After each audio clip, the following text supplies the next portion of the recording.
Welcome to the Coach Cameron Podcast, episode 728. Pay to play, is that the problem? How can you survive in the game of pay to play? If you already have the finances and life is good and treating you well, you should still take ownership over your player's development or over your child's development at all costs, because it's on you, not those that you pay, because it's a culture thing. There's a reason there's a lot of great players in the world that did not grow up in pay to play or in some glorified soccer club with a license, everything. It is a sham. And speaking of shams, not you, Megan. Always coming on my show. I'm going to smash Megan Rapinoe, always appearing on the podcast. Always she will get smashed. And she'll be smashed next week on episode 729 when we're going to have a special guest, Dan Salas, the head coach from Corona del Sol. He coached there for years, and he'll be on the show talking about many things. And I think we'll be talking about AIA and all the wonderful networking that the AIA does with trying to identify a great location to hold state championships, because they really care about high school soccer. It's very important to them. We'll talk about that next week, so we're excited to have him on episode 729. And back to what we're talking about, which is pay to play. Is it a problem? How can you survive with it? And I'm going to give you guys some solutions as parents that are part of pay to play, which is okay. And just so we're all clear, I have no issues with coaches making a lot of money for their time. I don't. I may have made fun of it in the past, talking about those things, and where I have the problem is the organization that from the U.S. soccer side, the highest level, how they identify players. Clubs should be able to do what they want to do. They want to dictate, how they want to pay their players, and they want to compete how they want to compete. That's fine. U.S. soccer needs to take the millions upon millions of dollars they've had in front of them, and will have more millions upon millions of dollars allocated to them. Is what are they going to do with with those funds to be able to elevate the next generation of players? We're not doing it.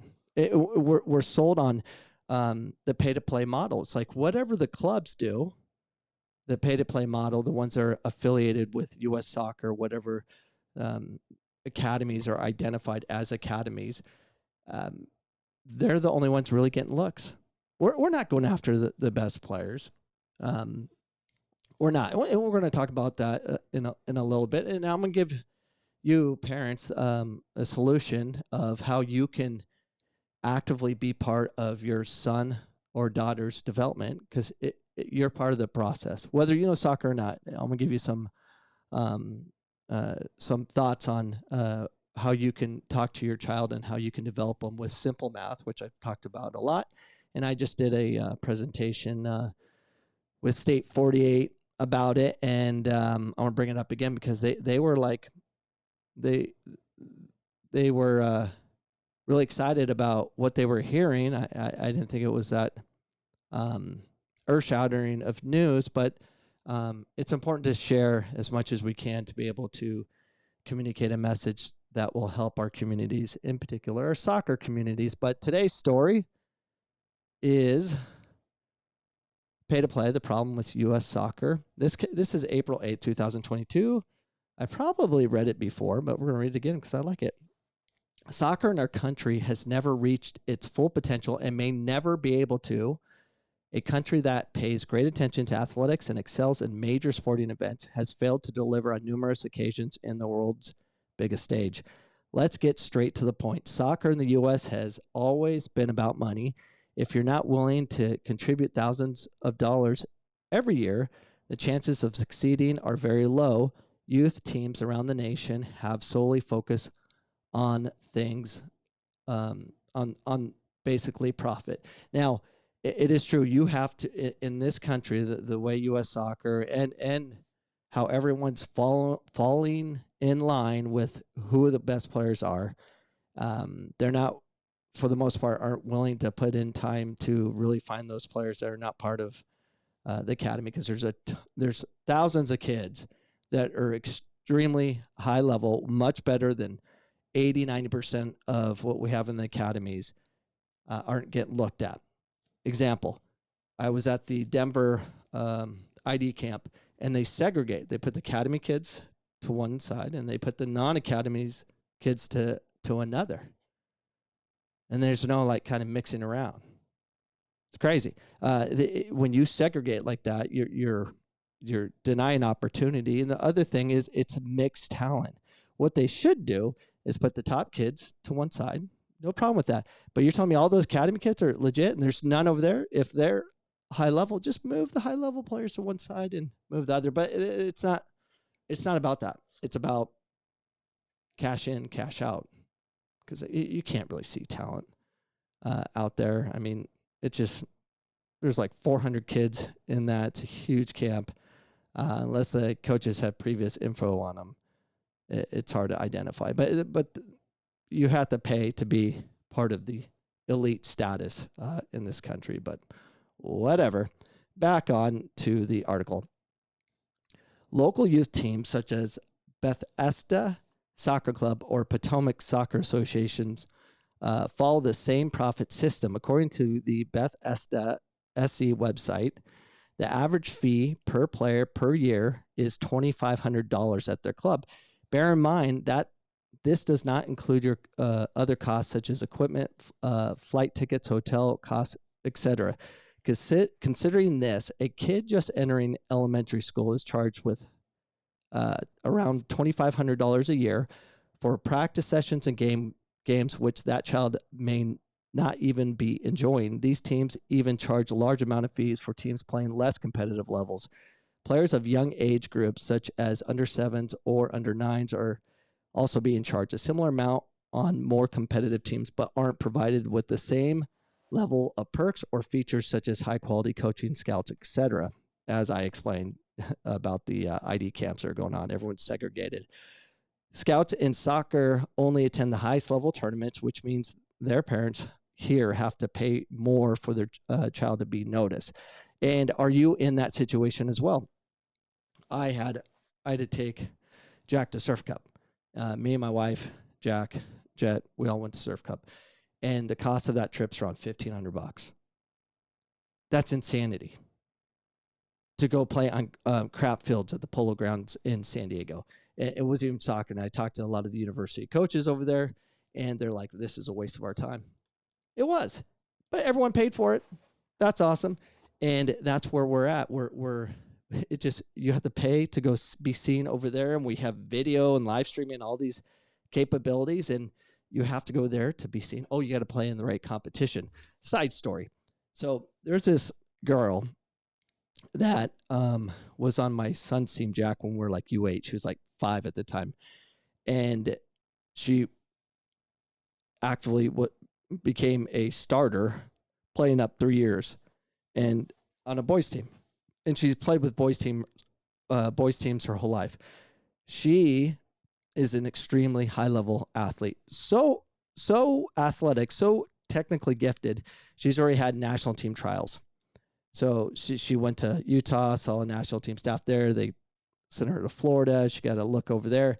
And the coach, the national team staff, kid you not, said, before we truly can make a decision on you, you need to go play for EA, I think it is. So basically telling her, get out of the club that you're in now. You have to play against more difficult competition.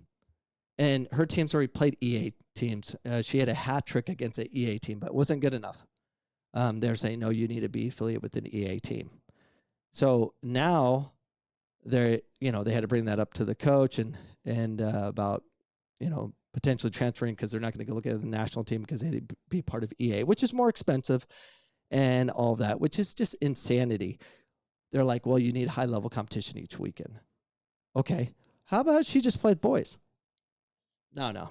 got to be EA Academy. What is going on? It's a whole networking group. You have to be part of this group to be able to elevate, because it's a social status, is it not? It's not about being good enough. It's about you have to be part of a group. It's not about talent. You got to be part of a special situation. And the other thing is she's gifted. Imagine if she wasn't in a home where she had a mother and father who could financially elevate her and give her those opportunities. Imagine if she was an inner city girl where her parents don't have that much money. Is that not a problem? That's pay to play right there. That's the disgusting part of U.S. soccer. And those are facts, crazy facts. And it's a problem. And it needs to stop. It needs to stop. How many young girls, how many young boys don't have opportunity because they don't have a mom and dad that are financially able to elevate their child and put them on certain situations to be seen because the national team staff saying that. That is disgusting. It makes me want to, it's not a good situation that we're in. And they should be put on charges and fired. It's not about identifying talent anymore. How dare you? It's gotten crazy. But back to the article. Compare the soccer setup in the U.S. to Denmark. Both countries are very similar in terms of per capita GDP. But when it comes to youth soccer setup, Denmark is much better. They have an intent to actually develop good players. The pro clubs in Denmark offer scholarships and education to play with great talent and develop them until graduation from secondary school. This has been proven to be a great system, as Denmark made it to the semifinals of Men's UEFA Europe 2020 competition. Not bad for a nation that has smaller population than Maryland. And that's facts right there. We could change our identity in this country as far as producing top talent in the world. We produce a handful, and a lot of them it's because their families got them out of this country and sent them to Europe to be developed. We could develop them here. We have the talent. We have so much talent, but no one's willing to go into the inner cities where it costs money to even coach these kids and develop those academies, develop those teams. It costs a lot of money because they don't have the money or the means to do it, nor would they want to spend money on the cheapest sport in the world. It's borderline ridiculous. Me, where I have some means, I'm struggling with having my child play soccer. It's expensive. It's expensive. And I had a coach. He was talking about my son, who, by the way, Jack got a player of the year or MVP for his team. Had a great season, developed, great time. Plays for Excel Soccer Academy, and he's been being developed properly. I'm not a fan of all the costs and stuff that are coming with it, but I was approached by a coach saying, "Hey, Jack's a really talented player. How come you don't put him on a different club that's going to show his identity and get him more looks with universities and stuff?" And I'm like, hell no. No way. I'm like, why would I do? I can afford this club, which is pretty cheap. And to move on to another club because they're going to get more looks and stuff. Yeah, it's going to cost a little bit more, but why don't you do that for your son, Jack, so we get more looks? I'm like, one, I'm fine with Jack playing at Phoenix College because it'll be free. And Phoenix College is no joke. We play proper soccer. Speaking of which, I think I have a video. I'm going to, I should have, I'll have this video. Oh, I'm going to pull it up 1 second. Oh, it's right here. Let me see if I can pull this on the screen. This is PC playing, this is Phoenix College playing MLS Next Rising. And let's see if I can get this to fit the screen. Sorry, guys. I got to unzoom this. And I'll get this whole screen. Oh, shoot. Sorry. Almost there. There we go. Let's play this. All right. PC is in the blue. MLS Next, Rising, is in the red. They're U19. And that's us. That's our goalkeeper, by the way. We don't have a keeper in. That's our 6. Keeping possession against, the Rising, who's paying a lot of money to be there. So you're about to witness 22 passes to a goal. Keeping possession, inviting pressure to come towards us. And we just bait them to give us better numbers into the attack. So this is a school I want my son going to. Now, we would do this to any academy in Arizona, which we have. And the way it should be. I don't know many junior colleges can play a system like this, if any. But the calm, the intelligence in our spacing, half spaces, our 7-11 are high and wide, making it very difficult for them. The ball movement is very, very good. Now look at this. Up, back, goal. So that's a high level team.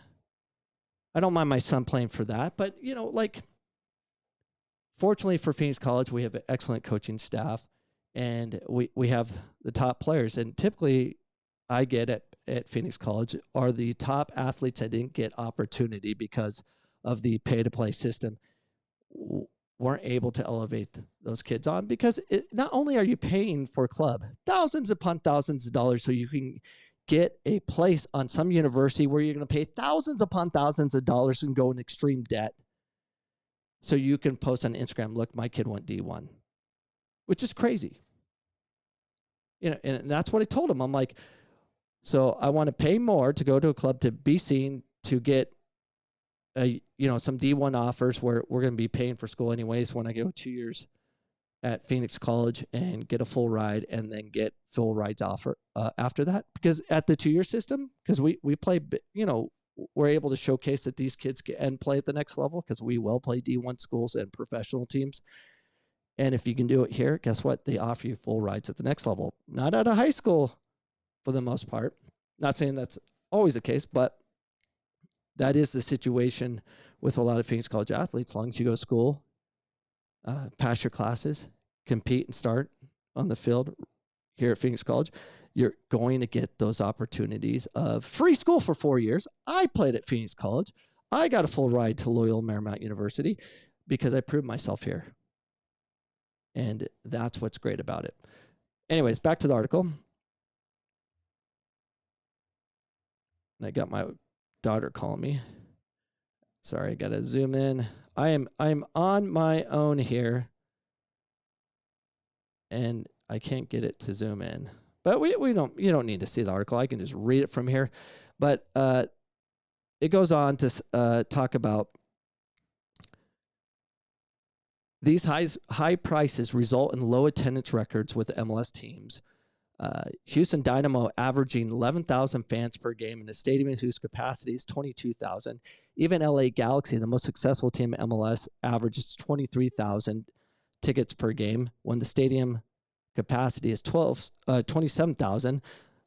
League directors, professional clubs, and USSF need to understand that any successful soccer nation tries to make soccer as accessible as possible to the common man. Although the pay-to-play system in soccer in the U.S. is very much prevalent, the nation has several star players, the most notable being Christian Pulisic, Rose Lavelle, Zach Steffen, and Tobin Heath. They've all come from youth clubs in the U.S. and represent major clubs overseas. and have several accolades to their name, with both Heath and Lavelle winning the 2019 Women's World Cup, with the men's national team having qualified for the 2022 World Cup in Qatar. Congrats. A lot still needs to be done, and enough of this article. But the article has some good points, trying to showcase where we're at. Now, I want to show you guys how, before I get sidetracked again, I want to show you guys how you can use simple soccer math to help your child develop in the game by just identifying numbers. So I think we'll go to I'm going to go to the screen.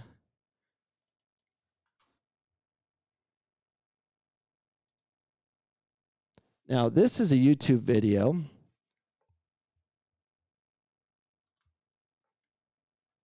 My daughter keeps blowing up my phone while I'm trying to stream here. All right, so this is a YouTube video, and I'll try to make sense of it. So if you could see, I would record the game score, if they won or lost, how many goals, assists, time on the field, touches, and how many successful passes, how many successful failures. I would also put total touches, back passes that were successful and failed. Then I would add the totals, create averages, and then I would do takeaway assists. And then I kept adding things like dive-ins and a lot of other things. But I can give you this. If you email me, I'll send you YouTube link if you can't find it. But you can just search on YouTube, Coach Cameron Soccer Math, and it'll come up. And I have demonstrations, which I'll show you in a second. But if your child, say, isn't defending well, and you can identify how they're defending by recording it. How many takeaways do they have? How many pressure situations do they cause where they cause the loss of possession from their pressure? And I call those takeaway assists. You add that, and then you talk to your child after the game. Say, hey, you had 3 takeaways and 1 takeaway assist,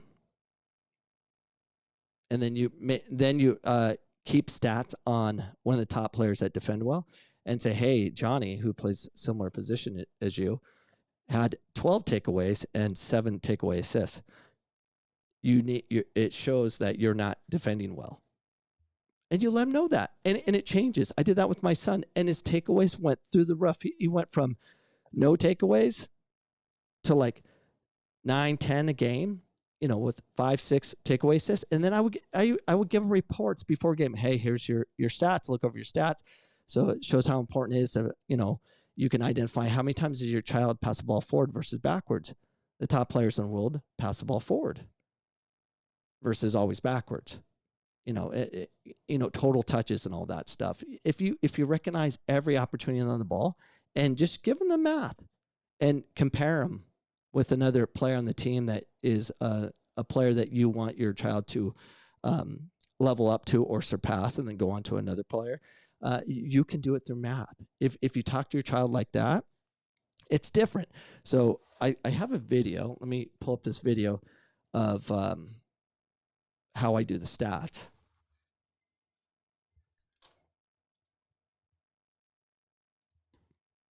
Sorry, I got should have thought this out a little clearer, but I only want to do 1 take. All right, so here it is. All right. So this is Jack playing a 6v6 tournament, and so every time he touches the ball, I would record, how many touches he had, how many passes, how many takeaways, shots, giveaways, and I would just this is a simplistic form, and I just got more crazier with it, adding more categories as I wanted to. But you can do it however you want. You can simplify, and you can also use this math to be able to really showcase or have the ability to talk to your coach and be like, hey, my son is only playing these many games or playing say average of 22 minutes a game. Is there any way you can get that up to be 30, so you get more touches, and you can see if your child's getting any better. And they might not be getting better, but it's something to definitely unlock your brain a little bit and give you a chance to identify different ways of doing it. So anyways, I hope that helps. But if you just go on YouTube and just search soccer, Coach Cameron soccer math, all these videos come up and have great information that'll help you be able to communicate to your son or daughter through math, whether you play soccer or not. It really doesn't matter. Math can solve all. But I'm going to call this podcast done. I got a lot to do today, and very excited about next week. We'll be back live 8 p.m. Mountain Standard Time with Dan Salas, good coach, longtime coach in Arizona. Had a lot of success, produced a lot of great players. I'm very excited about talking to him. And we'll be back next Sunday, 8 p.m. Mountain Standard Time. You can find us on iHeartRadio, Google Play, iTunes, and Spotify now, or wherever else podcasts are found. Please like and subscribe to this podcast, and we'll see you next Sunday. Peace out.